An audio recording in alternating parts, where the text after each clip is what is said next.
Good evening. I know we're all ready to get started. It's so good to see you. I'm Kelly Schrock. I'm the Executive Director of the Des Moines Public Library Foundation. The library has been hosting AViD since 2001, and we are so happy to see all of you here. Great looking crowd. The Des Moines Public Library Foundation is honored to support library programs like AViD each year, and I would like to thank our donors who make AViD possible. Nationwide Foundation, Brad and Kelly Edmister, Karen Schaff and Stephen Jane, Pamela Bass Bookey and Harry Bookey, Humanities Iowa, a state-based affiliate of the National Endowment for the Humanities, Mary Kay and Daniel M. Kelly Family Foundation, Kay and Bob Riley, Cultivating Compassion, the Dr. Richard Deming Foundation, Douglas and Deborah West, Shelley and Martin Brody, Dr. Jan Freed and John Fisher, Dory Briles, Dawn Taylor, Judy Blank, Rachel Stauffer and Jim Lawson, and Barbara and John Yankee. Let's give them some applause.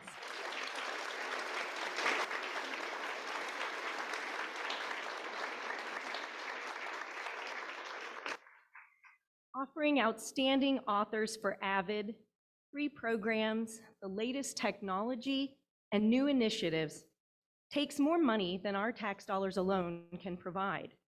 Please help us continue to make a difference with your gift to the Library Foundation. You can find foundation donor envelopes outside at our table. Couple of details, just housekeeping. Please complete the evaluation form that's on your seat, or snap a picture of the QR code and do that electronically for us. That helps us secure future funding for AViD next year and years to come. And you can purchase books from Beaverdale Books right next to me over here and have your book autographed after the program by our author tonight. 10% of sales are donated to the foundation, and we appreciate that from our local bookstore.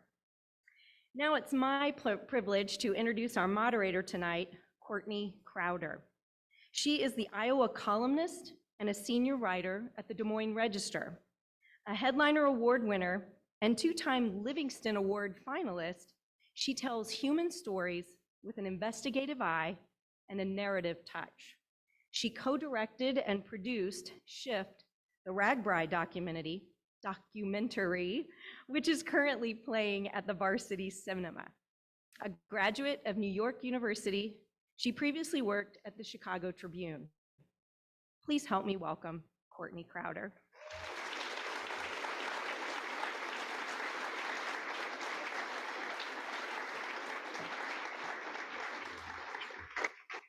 Thank you so much, Kelly.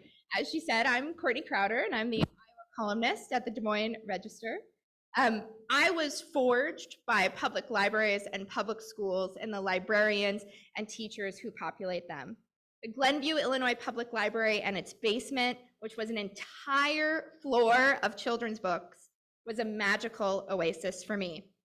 That was where I became myself, running through the stacks, traveling to far-off worlds in times long, long ago, or times long, long from now, all while not leaving my chair. The library opened my world and showed me that though we all live separate lives, there are stories that bind us and truths that unite us if we only open our eyes and our hearts long enough to hear them. Thankfully, this is a story that I think connects to many, probably many in this room.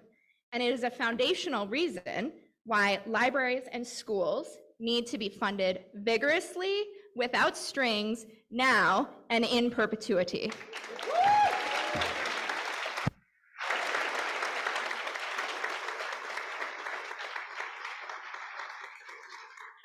So before I introduce you to the wonderful Emily St. John Mandel, just a few more housekeeping notes. After I introduce her, we're going to have a lovely chat, and then we're going to take questions from the audience. So hopefully you guys all got that white question slip.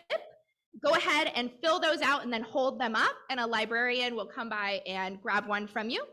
And I really like to preference those questions, so please don't hesitate, write it down, ask it. It's your night. We want to make sure that we're asking your questions. And then, of course, at the end, she will be signing books right outside the door here. So, on to the main event. Emily St. John Mandel is one of the most acclaimed and beloved novelists working today, with her books spanning genres from post-apocalyptic fiction to literary fiction to mystery thriller. Her 2022 bestseller, Sea of Tranquility, is a masterpiece of metaphysical and speculative fiction that dives into time travel, the simulation hypothesis, love, and unfurls the story of humanity across centuries. Barack Obama included the novel on his list of favorite books of 2022, and a review in USA Today said it was transporting and brilliant and generous. Mandel's past works have also been praised bestsellers, with The Glass Hotel being called the perfect novel by the Washington Post and being named a best book of 2020 by the AV Club, BBC, Entertainment Weekly, The New Yorker, NPR, Parade, Time, Washington Post, and Obama again. Her groundbreaking 2014 novel, Station 11, is a landmark work of post-apocalyptic fiction, winning the prestigious Arthur C. Clarke Award. It was also a finalist for a National Book Award, the PEN/Faulkner Award, and many other accolades. And of course, the book was adapted into an award-winning HBO 10-part series of the same name. It is my deep honor to welcome Emily here to this stage.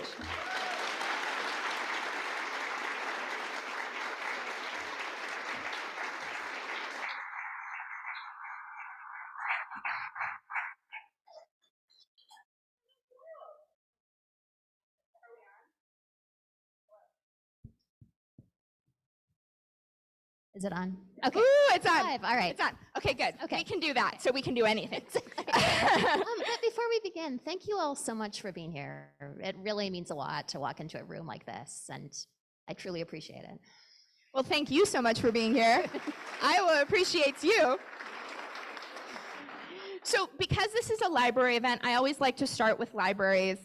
So what do you remember about your local library? What impact did the library have on you? Oh, it had a huge impact. I grew up in one of those families that really values books and has no money.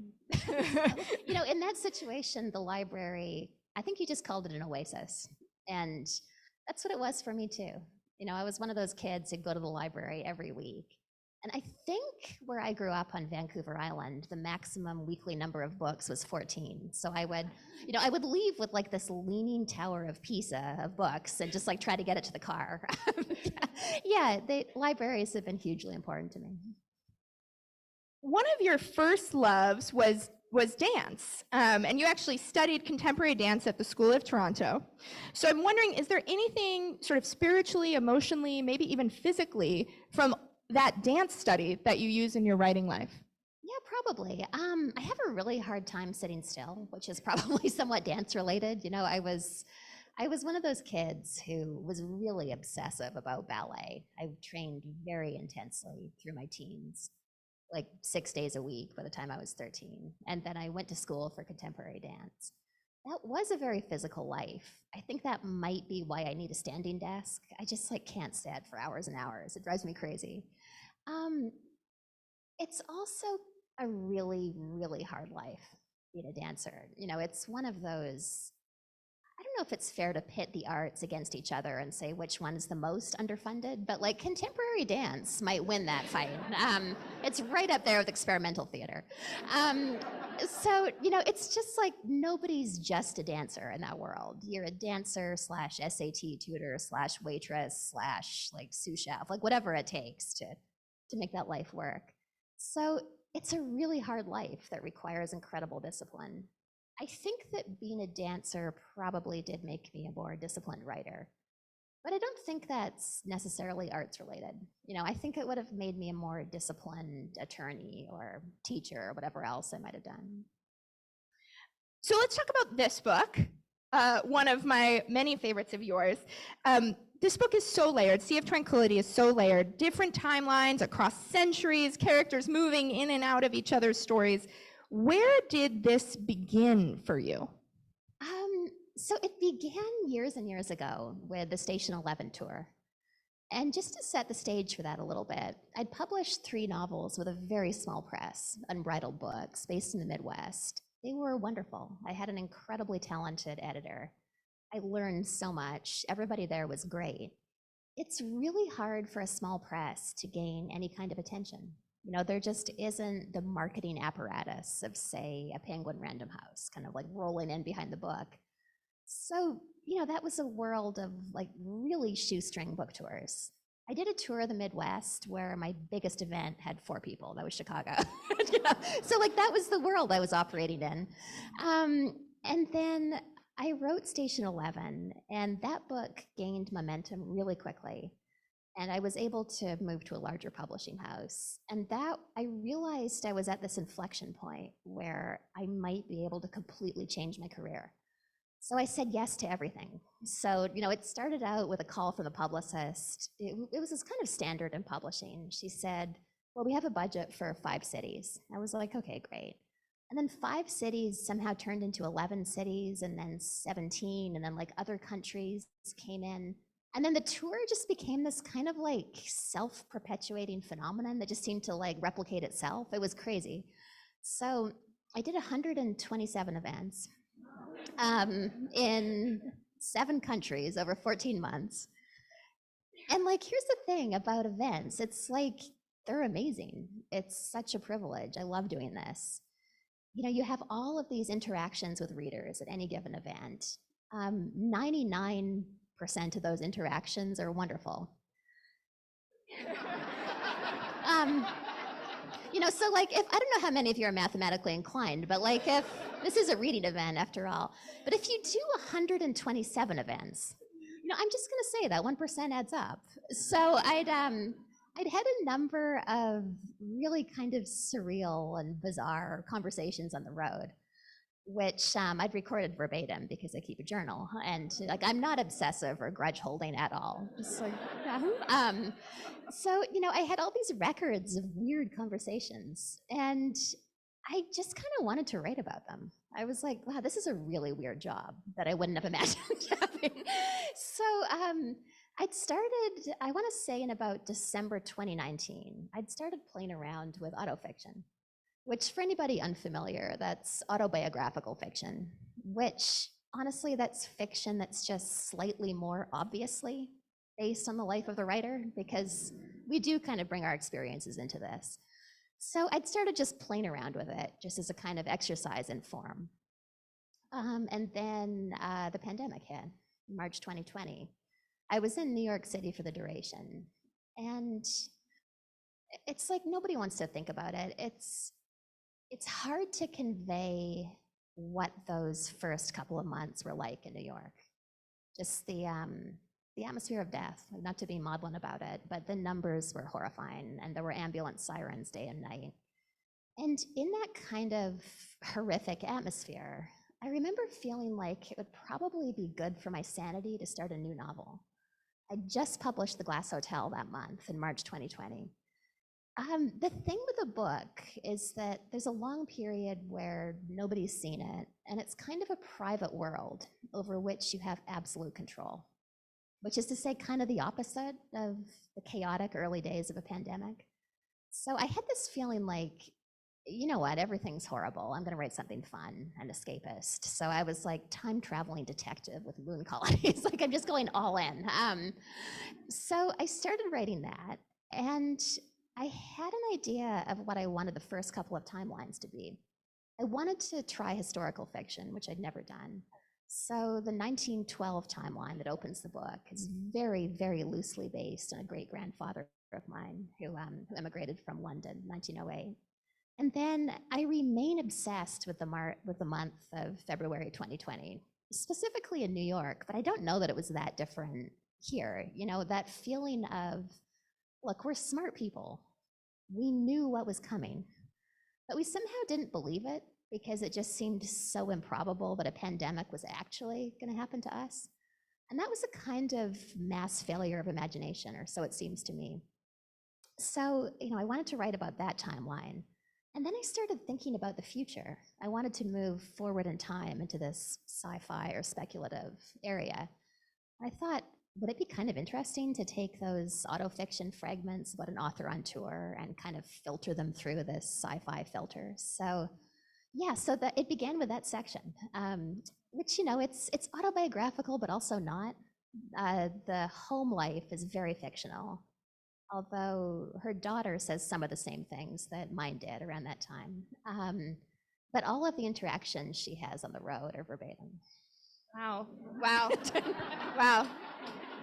So that handcuff question, like, you actually got asked that question. Yes. I actually got asked that question, and I actually said no comment. In the real version of events, the journalist was totally confused. She was like, this isn't France, I can't imitate the French accent, but she was like, you seem really irritated by my questions. And I was like, yes. I'm like, do you know how hard it is to be taken seriously as a female literary novelist without dealing with that kind of question? And then I kept hearing throughout the evening that she was like really upset. And it was like, I'm not a mean person, but I felt like, yeah. I mean, one should be after asking those questions. Right. Yeah. So, sorry, we need help. There are 2 cars blocking a car from getting out. So if your license plate is idea guy, or my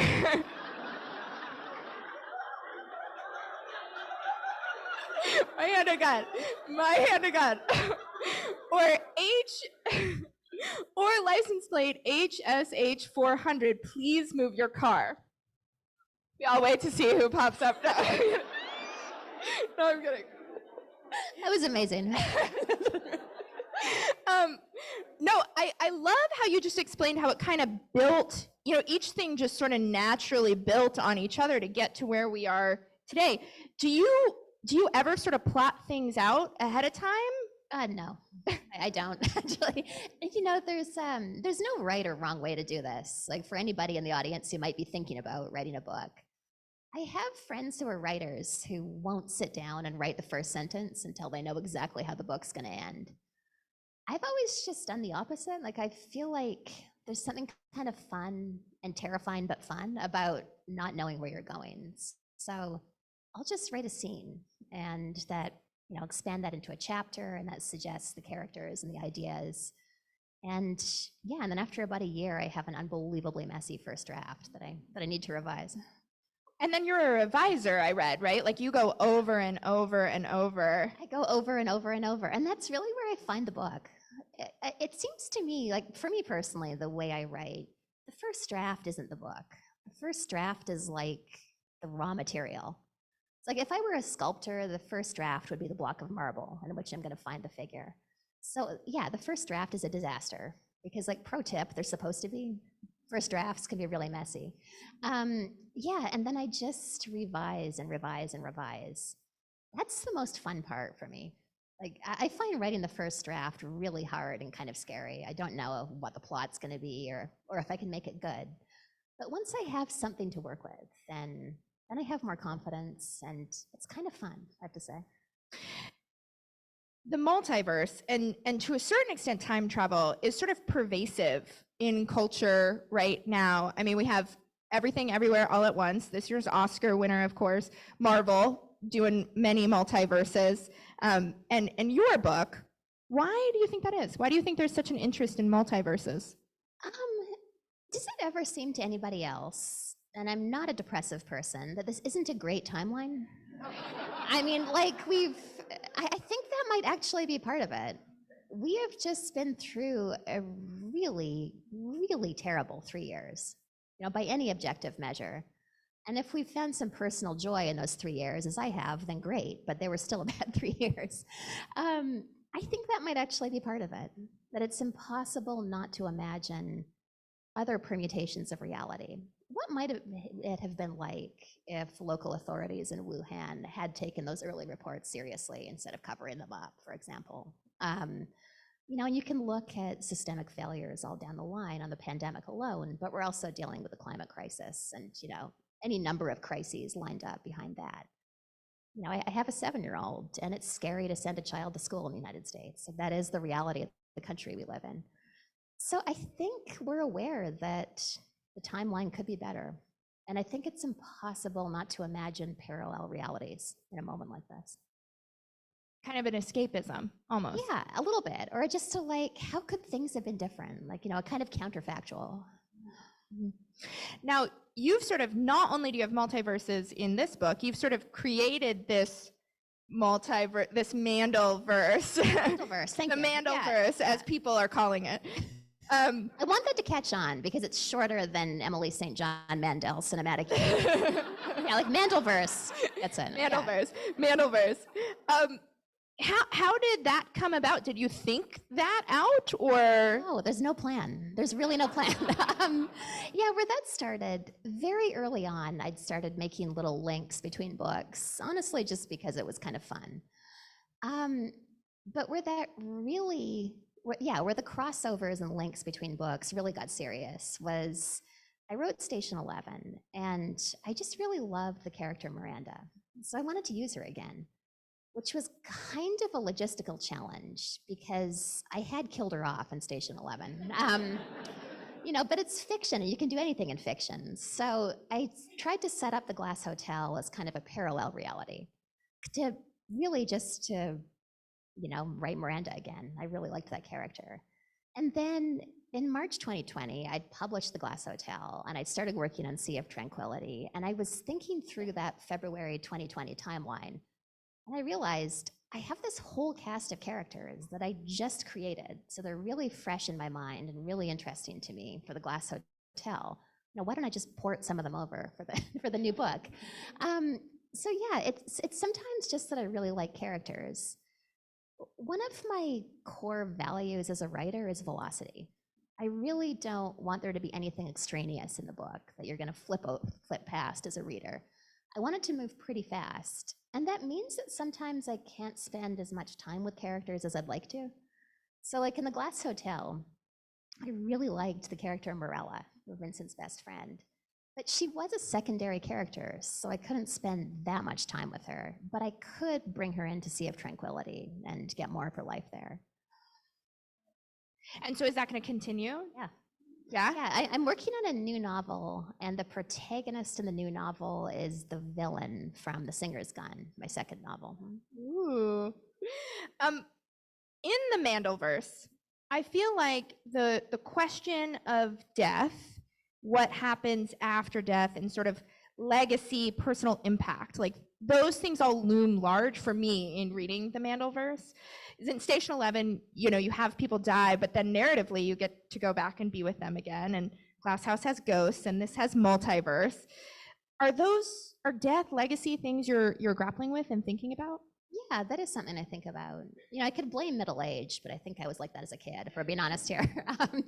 It's not something that preoccupies me in any kind of oppressive way. But I think especially when you have a kid, you sort of think about, well, how will I be remembered? Because somebody's going to remember me now. What will I leave in the world? What does it mean to kind of pass through this world? And what kind of legacy might a person have? Those are things that I think about.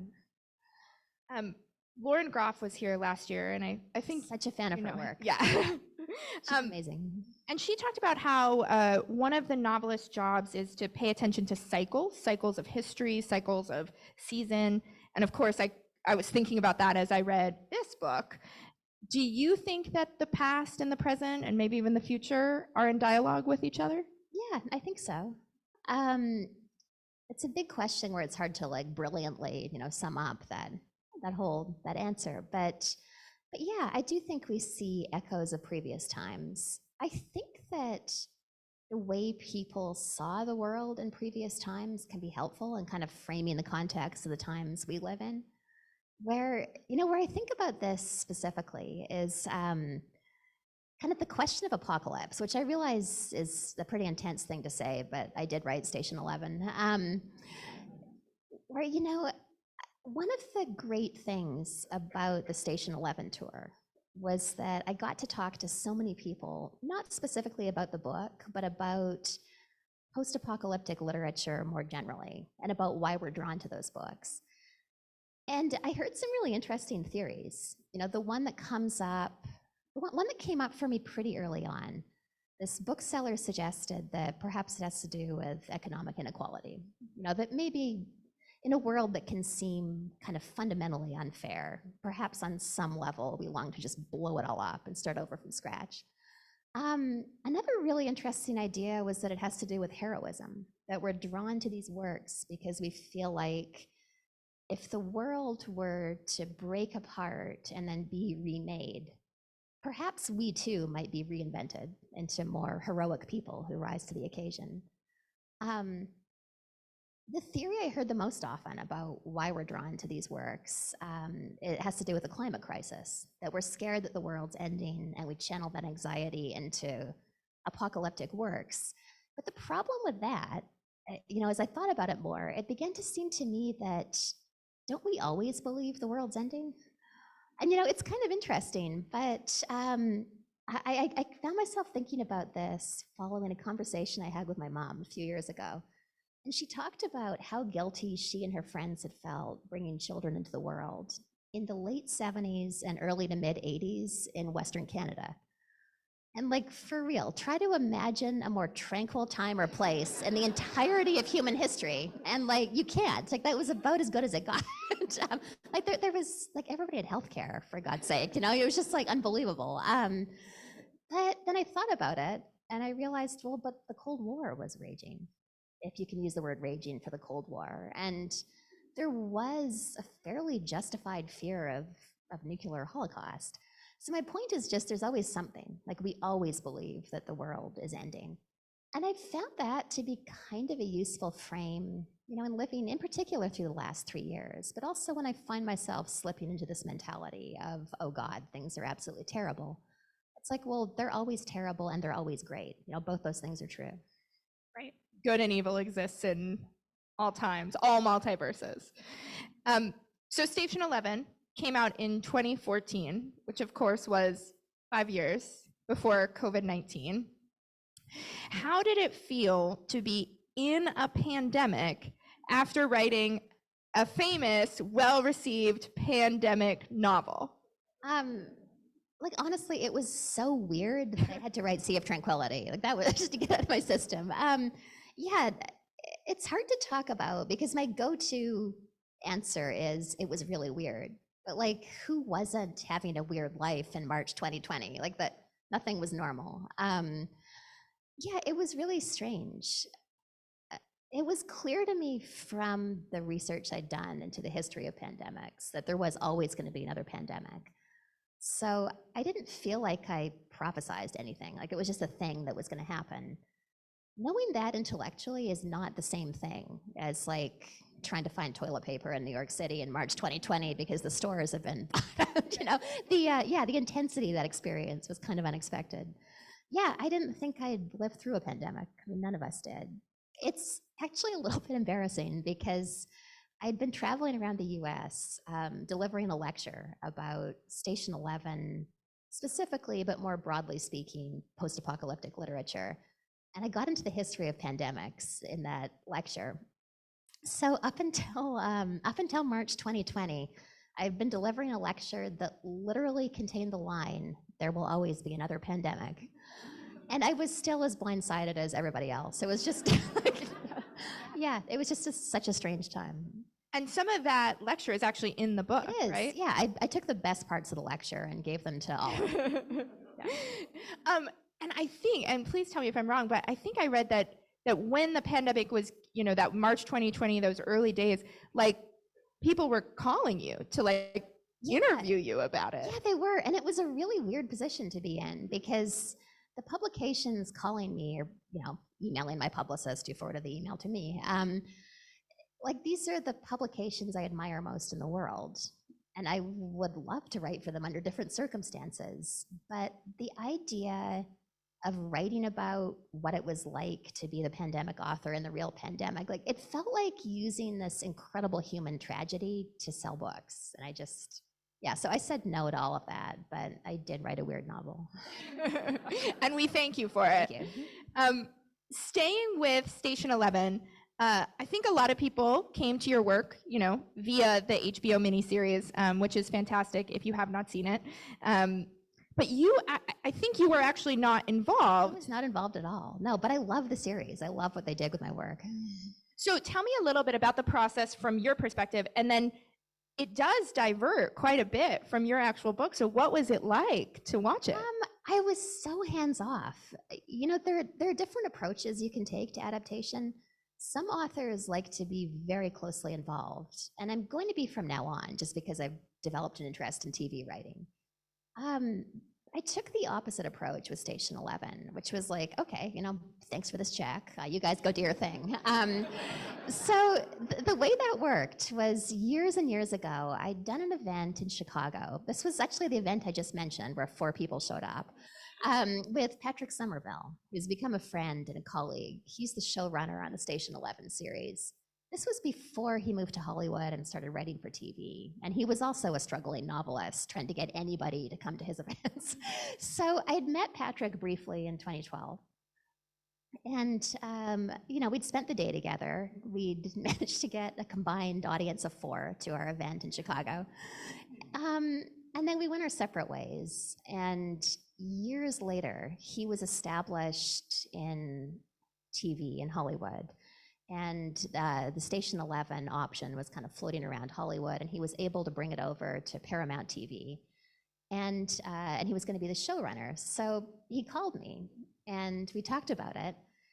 And I just felt like, you know what, this is a novelist. Like, I felt like I could trust him to not totally butcher my work. Like, I didn't know him very well, but I just had an instinct that our sensibilities would be aligned. So, at that time, I was offered a space in the writer's room. But at the time, I had zero interest. I only wanted to write novels. I was like, you know what, just go do your thing and look forward to seeing what you come up with. And what he came up with was spectacular. There were a couple of times when he called or texted just to clear major things with me. Like, I remember he asked my blessing to move the action of the first episode from Toronto to Chicago. And I have dual citizenship, so I was like, whatever, pick a country, right? I had no horse in that race. So yeah, there were a couple of things like that. But I didn't see the series until probably only a couple of months before everybody else did. And I couldn't visit the set because of COVID. COVID sets were so hardcore and locked down and daily tests and different zones and very restricted. So what did it feel like to see the show and to see it be your story, but again, divert? It was extraordinary. It really was. What was kind of amazing too was before I saw the show, it was hard, being in New York City, but being anywhere, candidly, in 2021, especially after Delta hit.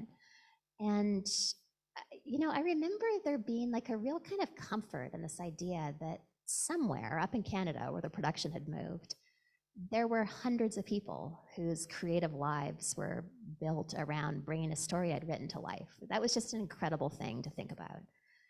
So yeah, I kind of held on to this sort of idea of Station 11 in the back of my mind.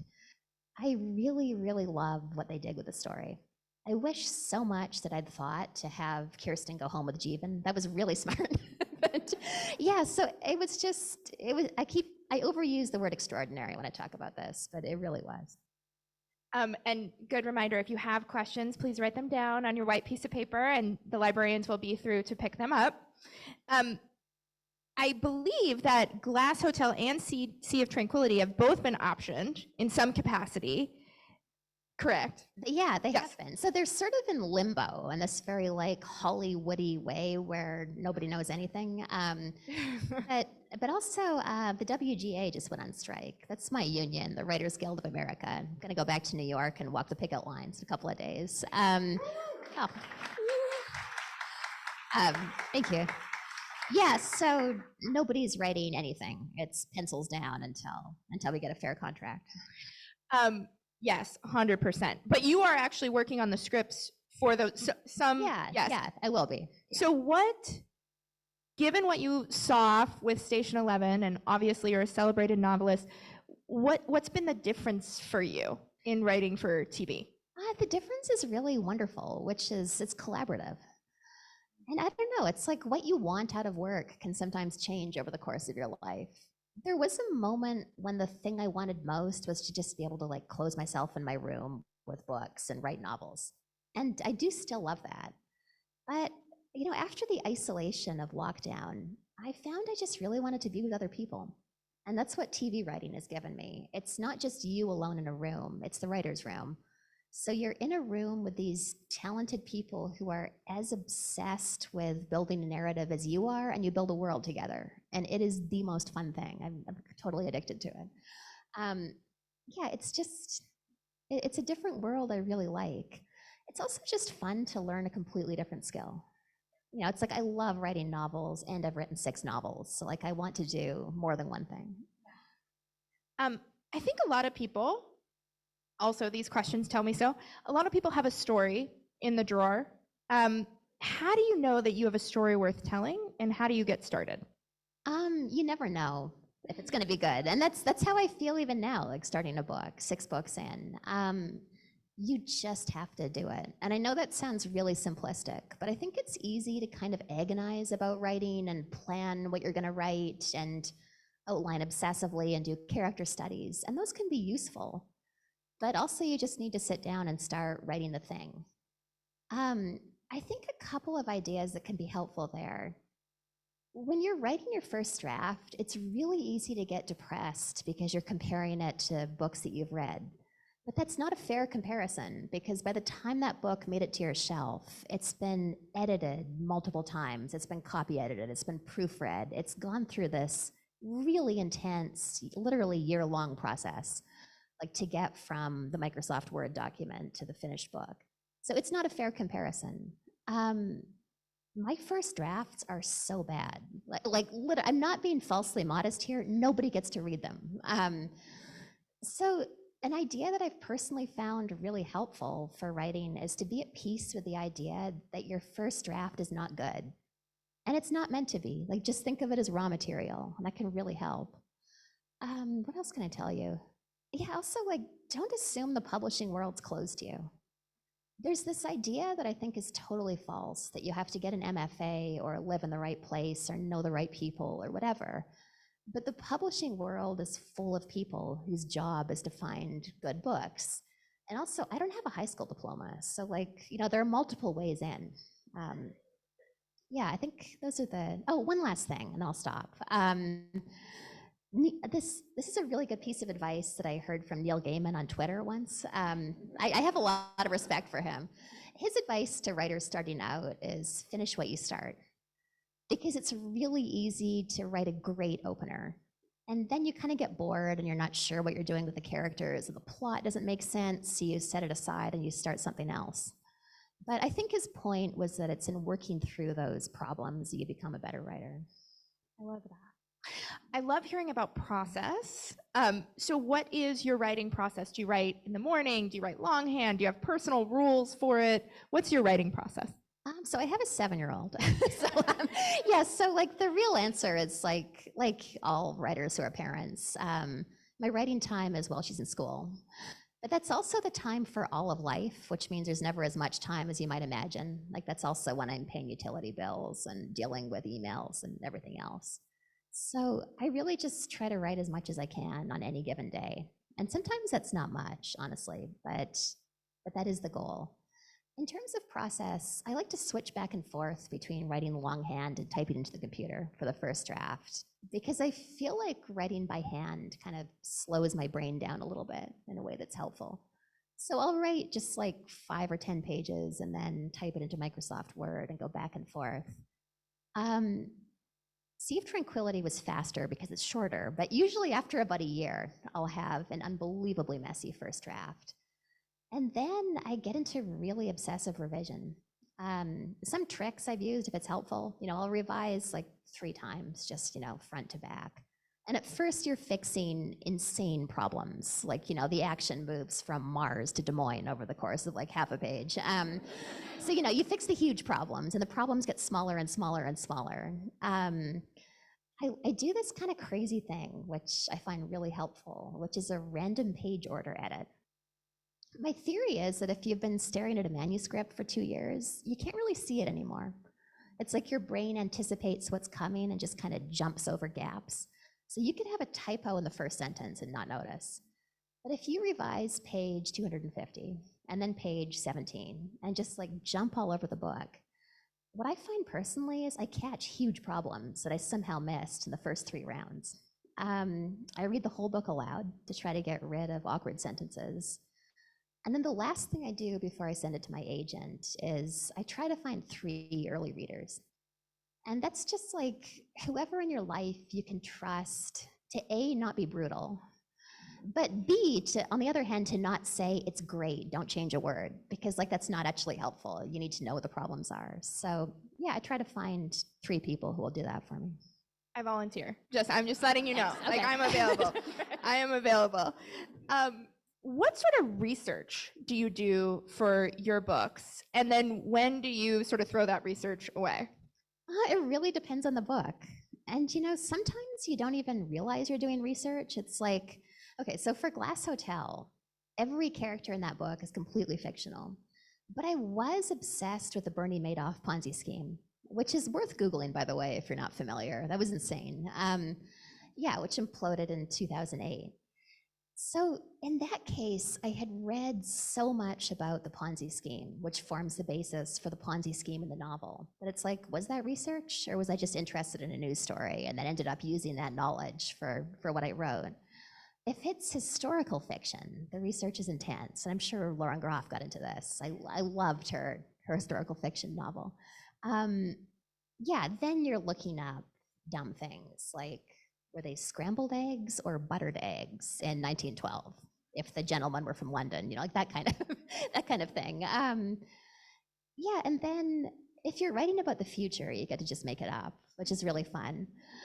But sometimes, even in speculative fiction, you do want enough of a grounding in fact that you do need to do some research. So I did a ton of research into the history of pandemics for Station 11. And I kind of just threw all that out and wrote a really implausible flu pandemic. And yeah, so it really varies by book. If you could write a short story about 2 of your characters who have not yet met, which characters would you choose? That's a great question. Okay, maybe the obsessive detective in Last Night in Montreal, my first novel. Plus, maybe Clark from Station 11. I don't know what they would talk about. Just more Clark, please. Just like, I love Clark. Yeah. I love Clark. And the actor who played him in this series too. I just feel so like good. Yes. Yeah. Yeah. Yeah. What? As a reader, what stories are you drawn to? I'm most drawn to contemporary fiction. I do read some nonfiction, but the book I'm reading right now is Kelly Link's short story collection. It's so good. She's so surreal in such an interesting way. Yeah, I've really been enjoying that. We had a conversation before this, so this is kind of a little bit off topic, but it was hilarious, so I'd like you to talk about it. So you got into a fight with Wikipedia.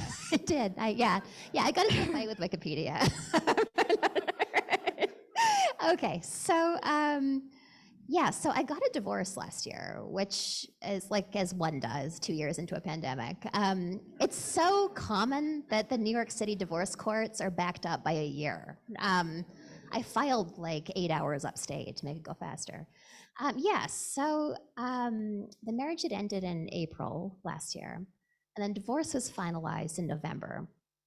And sometime, it was December, someone pointed out to me that my Wikipedia page said I was still married, which, like, on the one hand, who cares? It's Wikipedia. Like, they had my place of birth wrong. I don't think any of us expect total accuracy. But on the other hand, I'd started dating a couple of months after my marriage broke up. And by December, I had a serious girlfriend. And it was kind of awkward for her. Like, it's like, I'm just envisioning, like, her friends would Google me and say, like, in this kind of place of record that I was still married. And like, that's a red flag. So I'm like, okay, this isn't okay. I have to correct the record. So I knew that if I just used the edit function and just like deleted that line, that it would probably just be restored right away. So there is an email address that Wikipedia has where you can email them and say, hey, can you change this?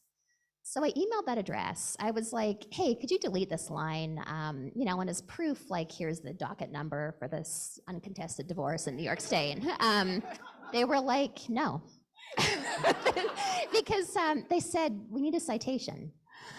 I was like, okay, all right, a citation. So I got on the phone with this senior Wikipedia editor, and he said, you need to give an interview where you say you're divorced, and only then will Wikipedia have what they need to make that change to your page. I was like, oh God, okay, an interview. And like interviews don't just happen. Like they've got to be like tied to some kind of event. I have a great publicist, but I emailed her, was like, hey, can you get me an interview where I tell a journalist that I'm no longer married? She was like, well, probably not, since it's the week before Christmas.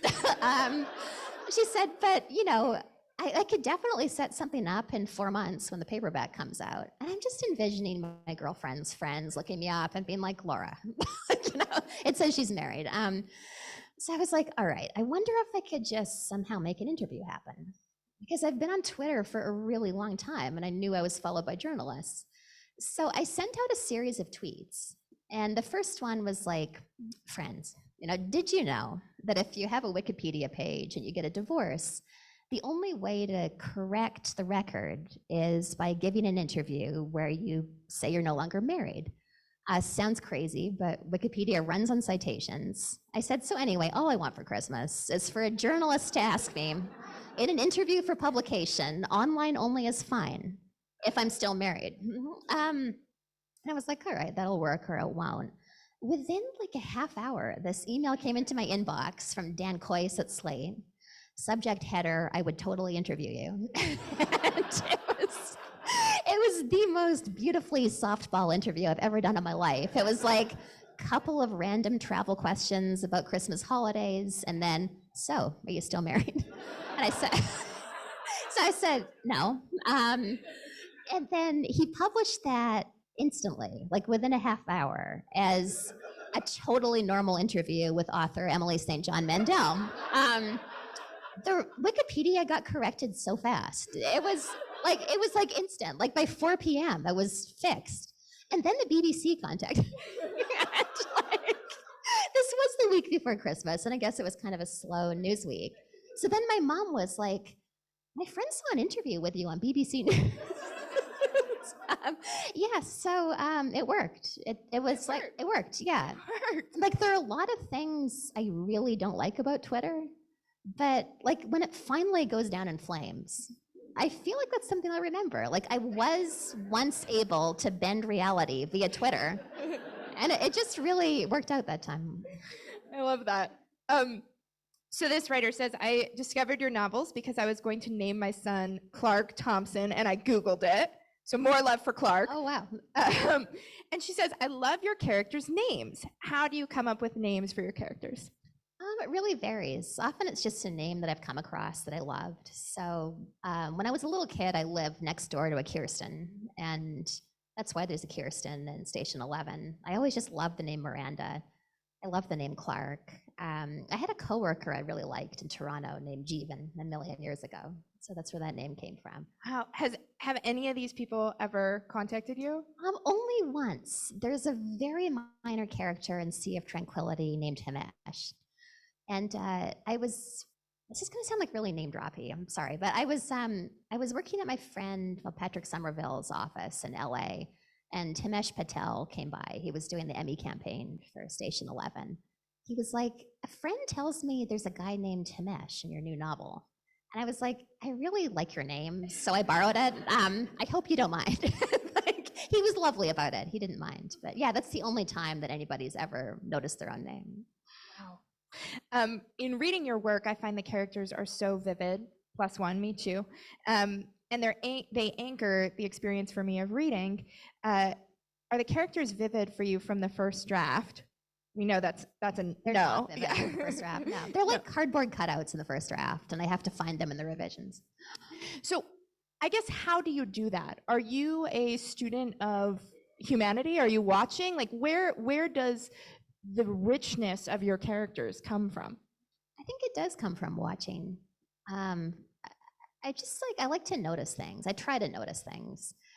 And also revision is just like the unglamorous answer to any question that supposes that anything's good in any of these books. It's like, yeah, I feel like I build the characters in the same way and at the same time as I'm building a coherent plot and a hopefully elegant prose style. As you know, I just kind of like layer upon layer of improvement over round upon round upon round of revision.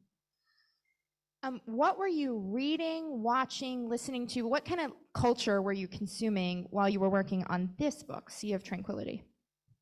That's a great question. Okay, I had just watched Station 11. That's really self-referential, but that's like the series that had just come out in like December. Yeah, I was watching the series. I don't remember what I was reading. It was such a weird, intense time, but yeah, mostly fiction, but also just like the New York Times daily COVID numbers for New York, which probably explains a lot about how deranged this book is. I hope this is from a teacher, and thank you so much if you are that person. How can I encourage young people, high school students, to write more or pursue writing as a career? Oh, that's really nice. I don't know. That's a really good question. I think like maybe it's a question of freedom, like just letting them write whatever they want. I feel very underqualified to answer teaching questions of any kind because I've never taught, but I've also never had any kind of instruction in writing.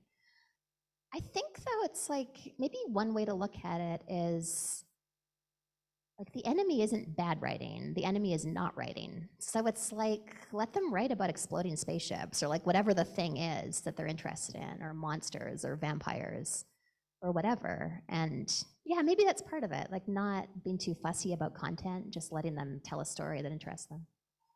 I love that. And I also love that you're like, I'm not going to give advice. You gave a master class in an answer like 20 minutes ago. It was like fantastic. What is your favorite banned book? Oh, my favorite banned book. Well, they keep on getting banned. It's like there's, It's yeah, more and I don't know more. where to The choose list from. goes It's like, on. yeah, no, it's too long a list. Maybe Fun Home by Alison Bechdel. That's a great book. Yeah. But it's like, I feel like I could name any book I like and it'll be banned in Florida at some point. Yeah. Most likely. Thinking about Sea of Tranquility, what did you learn about yourself or about our culture from the process of writing this book? I learned something. It sounds like a superpower, but it was hard won. I learned that I can write a book. I learned that I can work in much less time than I would have thought possible. And I don't think that's at all specific to me. I think that anybody who had young children during the early pandemic, it's like, you know what I'm talking about, that period where we were somehow simultaneously supposed to homeschool our kids and maintain our day jobs and stay sane and create like a pleasant space for everybody. That was hard. That took a lot of time. So yeah, the experience of working in 2-hour blocks or getting up at 4 a.m. to write for 2 hours before my daughter got out of bed. Yeah, I learned that it's not fun to work that way, but it is possible. What do you hope the fingerprints of this particular novel are? What do you hope people who close that book sort of hold with them in their head or their heart after they've read it? This is kind of looking forward into the future, not now. I've never loved the idea of writing a book with kind of like a specific message I want to impart, but there will be a time in 10, 20, 30 years when the COVID-19 pandemic will seem abstract, hopefully. And I like the idea that maybe in that time, people could read Sea of Tranquility and get a sense of what it was like, even though I have filtered it through this kind of sci-fi lens. A legacy to connect it all back. How do you refill your creative well? By reading. That's really important to me. Yeah, I just try to read as much as I can, and there's never enough time, but that is the goal. What are you reading right now? That Kelly Link book. But I also just picked up, I was at a Story House book club in East Village. It's such a great bookstore. I think the owner is here. Woo! We're pointing you out. You're over there. Thank you so much for being here. Such a great store. So yeah, I was there the other day and picked up some books. The one I'm about to start is a little story collection by Jess Walter, whose books I really like. And then I also picked up this essay collection by Ross Gay, who I hadn't read yet. But yeah, he seems really interesting. I'm looking forward to that. How did you come up with the title Marion Bed? Marion Bed? Marion Bed? That was like Hermione all over again. It's really like, hard. Yeah. It's really hard. Yeah. How did you come up with that title? There's no meaning. I haven't actually made it through Last Night in Marion Bed, if there was a subtext there. I just came across that name somewhere and thought it was a beautiful name for a novel. And then I'm aware of at least one person who's written a paper about links between Sea of Tranquility and the film Last Night in Marion Bed. It's not real. Yeah, I haven't seen the movie. But someone's written a paper Someone's written a paper about it. Yeah, it's a little bit awkward. That's so interesting. If they're here tonight, like we can just pretend that didn't happen. I asked you about books that you're attracted to. What author has had the biggest impact on your life? As a writer or not? Right. It's hard to narrow it down, but, well, when I was 14, I asked for a copy of Michael Ondaatje's novel, The English Patient, for Christmas. And if I had to name just one book that's had a huge influence on me, I think of that as the book that showed me how beautiful prose can be, kind of in and of itself. It was just exquisite. It's one of those books that I'm afraid to go back and reread, because what if it doesn't match my 14-year-old kind of like dream memory of it? But yeah, I think that book had a lot to do with me trying to write myself. Do you believe a life lived in simulation is still a life? Yeah, I do. I think if we were to find out tomorrow that all of this is a simulation, I think how we treat each other still matters. I do believe our lives have meaning either way. I cannot believe, unless Tim has been editing them out, that this is our first simulation hypothesis question. So do you believe that we are living in a simulation? No, I just don't know. That's really the honest answer. And like, just to back up a little bit and define terms, the simulation hypothesis is the idea that all of this is a simulation. And the reason why it's in Sea of Tranquility is because time travel narratives don't really work. Like, if you think about it for 5 minutes, it kind of falls apart. So I thought, well, maybe I could make the time travel make more sense if I suggest that there's this whole other inexplicable possibility kind of layered on top of it to just kind of smooth over any plot problems. That was my thought there. So yeah, so that's what it is, and that's why it's in the book. And I don't know. I don't know if we're in a simulation or not. The truth is, I'm not sure it matters. I think our lives have meaning either way. What's interesting about it is when you say it out loud, maybe it feels kind of silly, this idea that we're in a simulation, but there are people, very smart people, who would argue strongly that we are indeed in a simulation. Oxford educated people, yeah, really smart. Yeah, that's something I love about it, is you can find very smart people to convincingly argue either side. You just kind of like pick your team. It could be either way. Yeah, I don't know. I honestly did think about just pulling all of the questions that Olive was asked and asking them tonight. Thank you so much for not doing that. Seeing if there was the people who would notice, but I couldn't actually do the handcuff one. Because you're a nice person. Thank you. Yeah. But there is one I have to ask. And this is kind of a question about destiny, I guess. Barring some kind of unforeseen catastrophe, assuming that our technology continues to advance, we'll probably have time travel in the next few centuries. So if a time traveler appeared before you and told you to drop everything and go home immediately, would you do it? I don't know. I mean, she does it in the book, but like, that's not really a spoiler, by the way. That's not like the end of the plot or anything.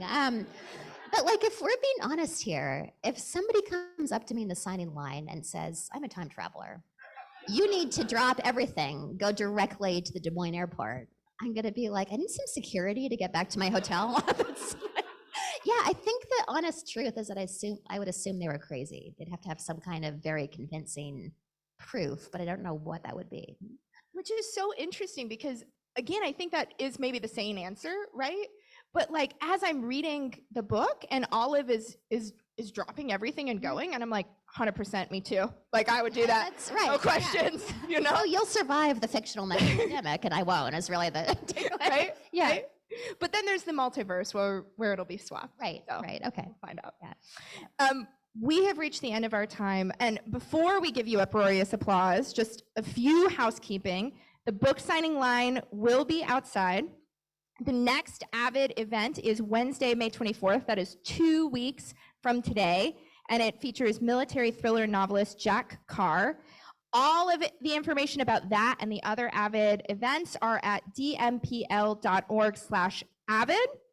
A little bit of self-promotion. I am the co-director of a documentary on RAGBRAI currently showing at the Varsity Theater. So please get out, support local filmmaking, support local storytelling. Thank you so much. Way more important than that, I'd like to thank the librarians in the room.